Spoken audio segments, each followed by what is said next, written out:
Thank you for joining today's course. Low-frequency sounder requirements for sleeping room applications. Presented by Eaton. There will also be an overview of solutions that meet these codes, including a brief introduction of Eluxa low-frequency sounders. For the agenda, we'll start with an overview of the sounder code requirements, including the National Fire Protection Association (NFPA) 72 codes and revisions. Then we'll cover compliance deadlines, types of facilities, background of codes, and the international facilities and international building codes. Next, we will reveal data from a Voice of Customer survey. Then we will cover details of the leading solutions for meeting 520 Hz sounder codes in sleeping room applications. Finally, we'll review some frequently asked questions and answers. Learning objectives. At the completion of this course, attendees will understand and be able to communicate the NFPA 72 low-frequency sounder codes for fire and carbon monoxide signals as it relates to sleeping room applications. Additionally, attendees will learn the different applications for sleeping rooms, solutions available, and elements of system design. Codes for sleeping room applications and market information. What are the new NFPA codes? The 520 Hz sounder requirements state that audible appliances provided in sleeping areas are required to produce different low-frequency alarm signals, T3 for fire detection and T4 for carbon monoxide. Effective January 1 of 2015, the NFPA 720 standard for installation of carbon monoxide detection and warning equipment requires audible appliances for sleeping areas to produce a low-frequency alarm signal, T4 for carbon monoxide detection. In 2019, this was moved to NFPA 72. Effective January 1 of 2014, the NFPA 72 National Fire Alarm and Signaling Code requires that audible appliances in sleeping areas produce a low-frequency alarm signal, T3 for fire detection. This was introduced in the 2010 edition. Two similar low-frequency requirements for sleeping areas, two different sound patterns based upon the detected condition. Now we'll go through the NFPA 72, 2019 edition codes in a little more detail. Sleeping area requirements are listed in Chapter 18, Section 18.4.6. Where audible appliances are installed to provide signals for sleeping areas, they shall have a sound level of at least 15 decibels above the average ambient sound level, or 5 decibels above the maximum sound level, having a duration of at least 60 seconds, or a sound levels of at least 75 dBA, whichever is greater. This is measured at the pillow level in the area required to be served by the system using dBA. A system design tip is noted in Chapter 18. If average ambient sound level is 40 dBA, then the audible notification appliances must deliver at least 75 dBA. 40 dBA plus 15 equals 55 dBA, which is less than 75 dBA. If the average is 65 dBA, then the audible notification appliances must deliver at least 80 dBA. 65 plus 15 equals 80. 75 dBA level was originally intended for people without hearing impairments and without incapacitation due to drugs or alcohol. Research led to requirements in 18.4.6.3 for using a 520 Hz tone that was found effective for these impairments. A certain SPL does not waken all test subjects, and it takes time to awaken someone and for the person to act. Lag time between detection, activation of appliances, and the actual time a person is alerted and aware enough to act must be considered by designers. Fire signaling. 18.4.6.2. If any barrier, such as a door, curtain, or retractable partition, is located between the notification appliance and the pillow, The sound pressure level shall be measured with the barrier placed between the appliances and the pillow. 18.4.6.3 Audible appliances provided for sleeping areas to awaken occupants shall produce a low-frequency alarm signal that complies with. Waveform shall have a fundamental frequency of 520 Hz plus 10%. New to the 2016 edition. Notification equipment shall be listed for producing the low-frequency waveform. 18.4.6.3 Non-voice notification appliance should be listed as a low-frequency alarm. Voice appliances and systems should be capable of 520 Hz plus 10% with the appropriate harmonics. The low-frequency signal can be produced by a listed stand-alone appliance or by a listed system consisting of a recorded waveform delivered through an amplifier and loudspeaker. Listed equipment for a system would typically include the tone generator, preamp, amplifier, NAC card, loudspeaker circuit, and loudspeaker. Sleeping area requirements. NFPA 72, Chapter 24, Emergency Communications Systems. 24.4.4.2. Except as specified in 24.4.4.3. In occupancies where sleeping accommodations are provided and the voice message is intended to communicate information to those who could be asleep, a low-frequency tone that complies with 18.4.6 shall be used. The intent of this low-frequency tone is to accommodate those with mild to severe hearing loss. 24.4.4.3. In areas where sleeping accommodation are provided, but the voice communication is used to communicate to occupants who are awake, the low-frequency tone shall not be required. NFPA 72. CO signaling.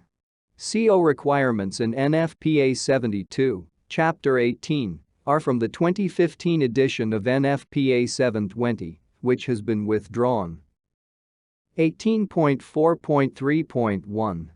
Where a carbon monoxide detector or alarm is required by other codes or standards or by the authority having jurisdiction, and where an audible signal is required, a distinctive signal pattern shall be required that is different from a fire evacuation signal. Physical marking. Notification appliances used for signaling other than fire, for example CO and MNS, shall not have the word fire or any fire symbol in any form, stamped or imprinted, on the appliance visible to the public. The 4-pulse temporal pattern, T4, CO signal is not necessarily an evacuation signal.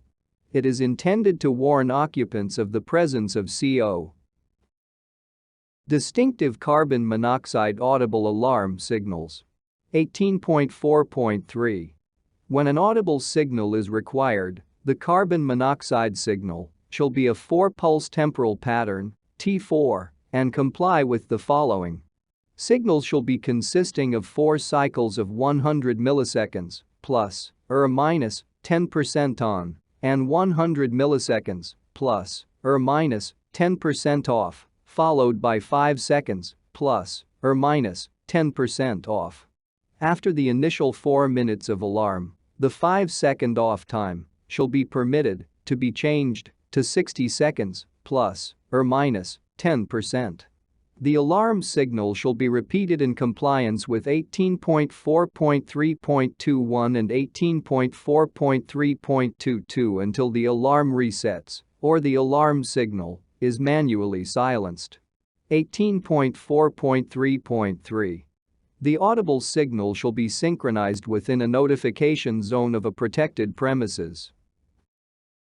Compliance deadlines and type of facilities. What are the effective dates for these low-frequency sounder codes for sleeping rooms? NFPA 720 went into effect January 1, 2015, and NFPA 72 went into effect January 1, 2014, for sleeping areas in new buildings. The authority having jurisdiction may also require retrofit applications to comply with this code. What type of facilities are required to comply? Areas intended for sleeping, which include hotel and motel guest rooms, college and university dorm rooms, assisted living facilities, apartment buildings, and any area that might reasonably be used for sleeping, for example, the living room area of an apartment or condominium, as it might have sleeping occupants. The low-frequency alarm signals are not required in hallways, lobbies, and other tenantless spaces. And occupancies like hospitals and nursing facilities are excluded since trained staff are responsible for waking patients. NFPA 72 also states that audio systems that are providing service in sleeping areas must provide a pre- and post-tone that is a 520 Hz wave. So what drove NFPA 72 to implement the codes? To improve the effectiveness of waking people up in an emergency situation. According to research, some alarms and fire alarm systems are most valuable when occupants are asleep. In the 2010 U.S. Fire Administration study, researchers found that 50% of residential fire fatalities occur between 10 p.m. and 6 a.m. In the 2008 Dorothy Bruck study, analysts confirmed that unimpaired adults wake up quickly to the standard audible signal even at levels well below 75 dBA. The majority of fire alarms produce a signal with a 2 to 4 kHz frequency range. However, how effective is the standard at waking up high-risk population segments, such as school-age children, the elderly, and the hearing impaired? The U.S. Fire Administration study found that 13% of residential fire fatality victims are less than 10 years old, 27% of civilian fatalities in residential building fires are linked to alcohol, drug, or chemical influence, and more than 34.5 million people in the U.S. are hard of hearing. In 2006, NFPA petitioned 2 research projects. The research programs, supported by the Fire Protection Research Foundation, led to new requirements for tones that are used to awaken people.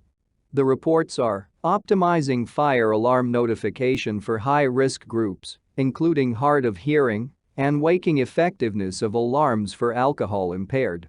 The research shows that a low-frequency, 520 Hz square wave signal can awaken and alert people with hearing loss and alcohol-impaired adults. This 520 Hz signal woke up 92% of hard of hearing participants when present at or below 75 dBA for 30 seconds. The standard 3 kHz signal woke up 56% at or below 75 dBA. Previous editions did not specify frequency for audible tones. Most fire alarm and smoke alarm tones use sounders that produce high-frequency tones, 3.15 kHz, and most adults experience hearing loss at this frequency. Thus, NFPA concluded that the low-frequency, 520 Hz signal is the most effective. Let's look at the revisions to the International Fire and Building Codes, 2012 edition. Effective January 2014, a low-frequency signal is required in several Group R sleeping unit occupancies where there is a protected premises fire alarm system to activate the occupant notification system, including Group R1 occupancies, hotels, and Group R2 occupancies, college dorms. Section 907.2 requires fire alarm system installation in new buildings in accordance with NFPA 72. The authority having jurisdiction may also require retrofit applications to comply with the low-frequency code. The study, The Effect of Hypnotics on Auditory Arousal Thresholds in Older Adults, was conducted in association with the School of Psychology at the Victoria University in Melbourne, Australia. The 520 Hz square wave was found to be 12 times more effective than the current 3.1 kHz sine wave at waking up vulnerable population, including children. However, little is known about the impact hypnotics have on response of emergency signals, meaning the arousal thresholds of older adults, in response to a 3.1 kHz sine wave alarm and 520 Hz square wave alarm, while they were, and were not, under the influence. The results of the study found that hypnotics significantly reduced the ability to awaken to either alarm signal. The 520 Hz square wave is significantly more effective than the 3.1 kHz sine wave. Twice as many adults slept through the current smoke alarm when under the influence compared to no hypnotic. And no participants slept through the 520 Hz square wave in either state. What is important to customers? We conducted a voice of customer survey to more than 1,200 customers across the US on low-frequency sounders and the NFPA 72 and 720 codes. The results were 58% of the respondents have a need for a combined CO and fire notification device. Similarly, the number one answer to the most important feature of a low-frequency sounder is a combined CO and fire device, second was low current draw, and third was two-wire devices. When asked which combination device was the most important, a combo CO and fire horn was the top choice. Next, we'll move on to what solutions are available. We'll go through the leading life safety solutions by Eaton that meet NFPA's sleeping room codes. Introducing the Eluxa low-frequency sounders and sounder strobes by Eaton. The new line features one device with dual applications for fire and CO alarm signaling. The modes of operation include continuous, T3, and T3/T4. In addition, the Eluxa low-frequency sounders feature both 110 and 177 candela settings in a single device. We designed our strobes with the latest advancements in LED technology, providing the industry's lowest current draw across the full candela range. Sounder-only current draw is 98. Current draw for sounder strobe models is 164 for 110 candela and 256 for 177 candela. Special lettering includes alert, CO, and no lettering. Compliance includes meeting NFPA 72/2016, which meets the light pulse duration of 20 milliseconds.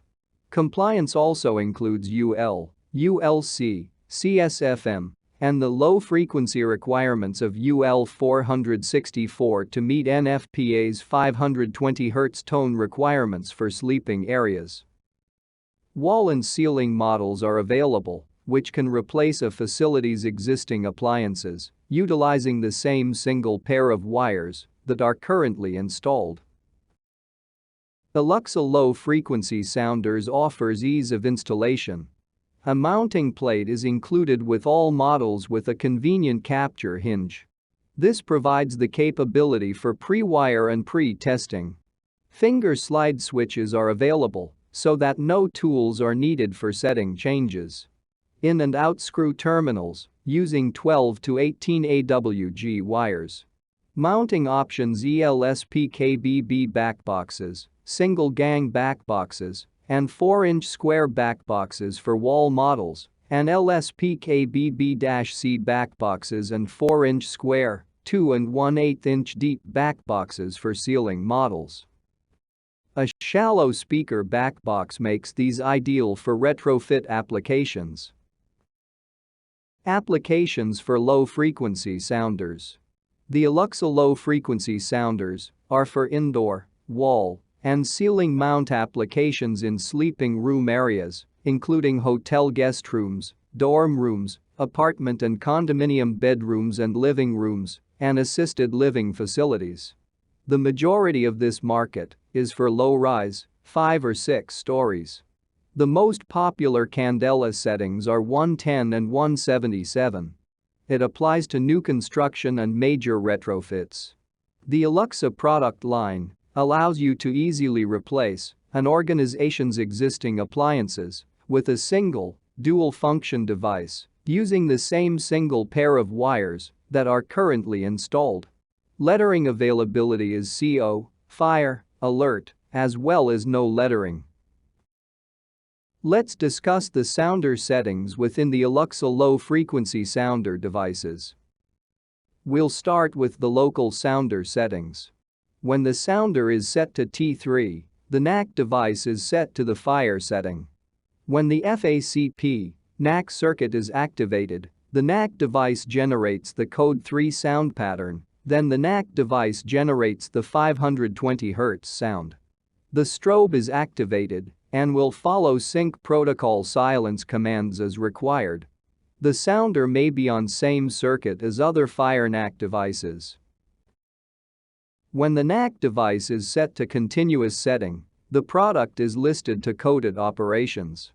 When the FACP NAC circuit is activated in continuous sounding mode, the FACP generates the code sound pattern via power interruption. The NAC device sounds the 520 Hz signal according to FACP generated pattern. The strobe may not be used on this setting. A dedicated circuit is required for sleeping room NACs. When the NAC device is set to T3-T4 setting, the wheelock DSM module is required. The sounder silence pulse and sync protocol is used to switch between code 3 or code 4 pattern. The FACP makes the decision to change NAC device from code 3 to code 4. A dedicated circuit is required for sleeping room NACs. In this slide, the Eluxa low-frequency sounder and sounder strobe settings are summarized. For the T3 setting, when power is applied to the device, it activates in a code 3 sequence. The sounder and strobe are synchronized, and the silence bit in the protocol will properly work to silence the device. The continuous setting is available on all variants. The external FACP coding is only allowable on the non-strobe models. The continuous setting allows the FACP to manage the code sequence by interrupting power to the device in the desired code sequence. For the T3-T4 mode selection, the silence bit in the protocol is used to change the code sequence from T3 to T4. The DSM must be installed at the FACP, or the OEM can incorporate in the panel. One input on the DSM is used to power the device, the other input is used to change the silence bit, and therefore the device code sequence from T3 to T4. In this mode of operation, the NAC device can be silenced by removing power from the circuit. This silence functionality meets NFPA 72 versions 2007 and later. Devices and circuits summary. When a sounder is set for code 3, it may be intermixed on a circuit containing other conventional horn and horn strobe devices. Devices set for continuous and coded by the FACP must be on a circuit by themselves. When the T3-T4 sync control mode is used, all of these devices must be on the same circuit and will not support conventional horn strobe devices. The DSM module is used to change the function of these devices and interpret the repurposed silence bit to mean change to T4. Dedicated CO and fire appliances. In this application, the FACP uses a dedicated CO strobe device and a dedicated fire strobe in the sleeping area. This configuration requires two separate devices and two separate circuits in the sleeping area. Fire devices in sleeping rooms may be on the same physical circuit as the common area fire NAC appliances. CO devices must be labeled alert, CO, or have no label. FACP control of code pattern. The diagram is divided into three areas: the upper and the lower sleeping room areas, and the common area between. We'll show you two different approaches to satisfying the code in this application. In the upper portion of this application, There are both low-frequency sounder-only models, which are coded NAC, and strobe-only models in the sleeping room areas. The FACP may code the power, say to a code 3 pattern, to the NAC device by interruption of power to the device. The strobe or a combination device may not be on the same circuit as the coded signal interferes with the sync. In the common areas, non-sleeping rooms, there is the non-coded NAC in the upper portion of the common area diagram. In the lower portion, the FACP generates the fire signal to the sleeping room areas. In the lower portion of the diagram, the 520 Hz low-frequency sounder appliances are set to code 3 for fire.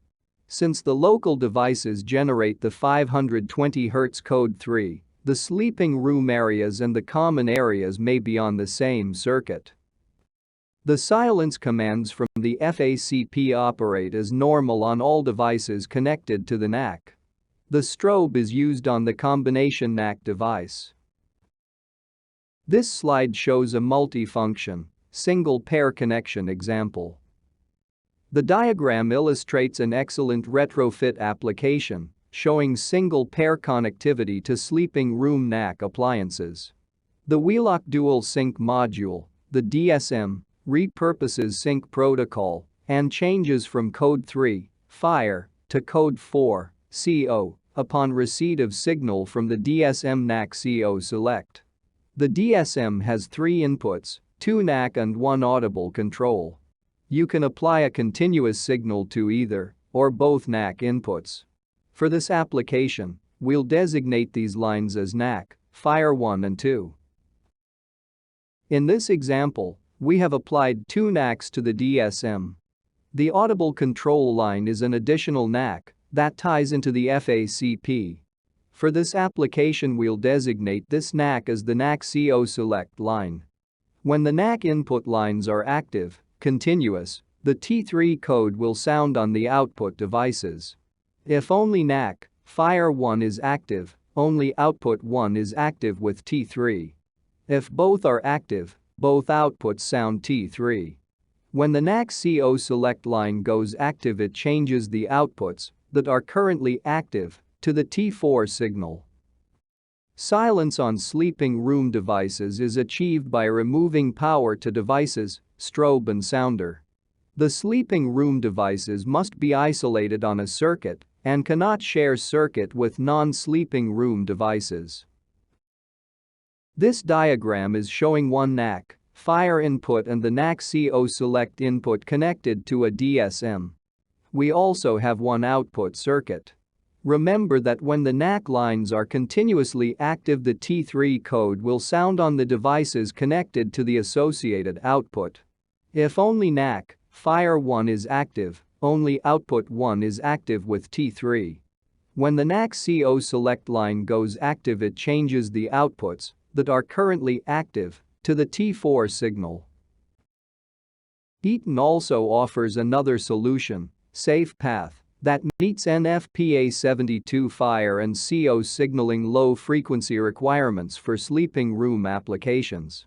When packaged together with SAFEPATH audio boosters and Eluxa speakers, Eaton's SAFEPATH SP40S, a multi-use system for emergency communications, paging, and voice evacuation, provides a complete solution, approved for sounding 520 Hz low-frequency tones in sleeping room accommodations.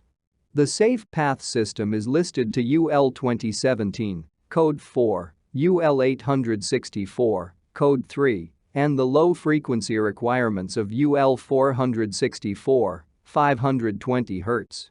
This enables the product to meet both NFPA 72 fire signaling and CO signaling low-frequency tone requirements for sleeping areas. Research has demonstrated that low-frequency tones are an important and effective way to awaken people in the event of fire or CO detection. Eaton's SAFEPATH system is designed to provide low-frequency tones, followed by voice instructions with clear, intelligible messages, broadcasted from Eluxa high-fidelity speakers to help ensure that the complete message will be understood in order to direct people to safety. Eaton's SAFEPATH system is a supervised, individual building, emergency communications system, which provides voice evacuation, mass notification, supervised paging, background music, and the low-frequency tones for sleeping room applications. With SAFEPATH, you can mute music and announcements during emergencies and prioritize messages for predetermined needs. Custom messaging is also available. The SP40S integrates with telephone systems and fire alarm systems. It provides full control of building audible and visual notification appliances. This single-channel system is capable of delivering 40 watts of supervised high-fidelity audio power and 2 amps of supervised 24 volts DC synchronized strobe power. It comes standard with an on-board digital voice messaging system with 8 standard messages, a handheld microphone, power supply battery charger and numerous additional features. The SP40S is a UL-listed indoor voice evacuation system. Let's now review model numbers for the SAFEPATH solution. For SAFEPATH, the model numbers are SP40S and SP40SE, which is the European version, 220 volt. For the SAFEPATH audio booster, model numbers are SPB84, 80 watts amp, SPB160, 160 watts amp, and SPB320, 320 watts amp. For speakers and speaker strobes, the models are Eluxa ELSPK and ELSPST models, and the Wheelock S8 series. The SP40SLF kit is a digital voice message control chip that upgrades the SP40S. A number of questions have come up on the low-frequency sounder requirements and codes, so we put together a list of frequently asked questions and answers. Question: can an existing speaker produce a 520 Hz tone? Yes. NFPA states that in occupancies where sleeping accommodations are provided and the voice message is intended to communicate information to those who could be asleep, a low-frequency tone that complies with 18.4.6 shall be used. Standard speakers can generate a 520 Hz tone. However, standard speakers are not the only element that must be considered. The amplifier must be capable of generating a low-frequency tone along with the tone generator of the wave file. In order to generate the 520 Hz tone, the FACP would need to include an amplifier in the system design. Most of the opportunities today are in low-rise hotels, 75% of the market, which do not require voice. So the majority of these applications would not include the cost of amplifiers in their design. They may have speakers in the hallways, but sounders in the room. Eluxa low-frequency sounders are the perfect product for simple and small systems, as 75% of projects in the US don't require voice. What is the difference in efficiency, power consumption, between a local tone-generated horn product and a standard speaker? Sound pressure in dB is dependent upon power. Whether the sound is delivered by a speaker via an audio amplifier or the sound is done by a transducer, the total power is dependent upon the efficiency of the total power chain. In the case of the audio amplifier and speaker-generated 520 sound, the power chain includes the power supply and battery, the tone generator, the audio amplifier and the speaker. In the case of the locally generated 520 Hz tone at the device, the power chain includes the power supply and battery and the transducer, the local device. If we assume that the power required to generate a sound pressure level will be somewhat equal in either case, the efficiency of both systems will be superior when the device is tuned to the specific application. Does the FACP audio source need to be listed for low frequency? Yes. Notification equipment shall be listed for producing the low-frequency waveform as stated in the NFPA 72, 2016 edition. Listed notification equipment includes fire alarm emergency communication systems, tone generator, amplifier, and speaker. The amplifier must be capable of producing a 520 Hz tone or equivalent awakening ability. An example is what we learned earlier. Eaton's SAFEPATH solution includes the SP40S, audio boosters, Eluxa and S8 speakers and speaker strobes. Compliance includes UL 2017, Code 4, UL 864, Code 3, and low-frequency requirements of UL 464, 520 Hz. OEM and panel manufacturers can bypass this by using a device that is listed for 520 Hz, like Eaton's Eluxa low-frequency sounders, or use SAFEPATH. What about compatibility and synchronization? The Eluxa product line has been UL and ULC listed as compatible with all fire alarm control panels and accessories that have been determined to be compatible with Eluxa RSS strobe-based products including the RSS, CH, E, EH, ET, ST, HS, MT, S8, SA, STH and Z series. The listing also includes the ability to install the Eluxa strobes in the same notification zone and field of view with any Eluxa RSS and Exceeder LED3 models. In addition, for strobe applications, Eluxa power supplies can be used for compatibility. When using 520 Hz sounders strobes, you would only have 9 or 10 on a circuit, so it would be much easier to do an installation with power supplies. Thank you for joining us for today's presentation.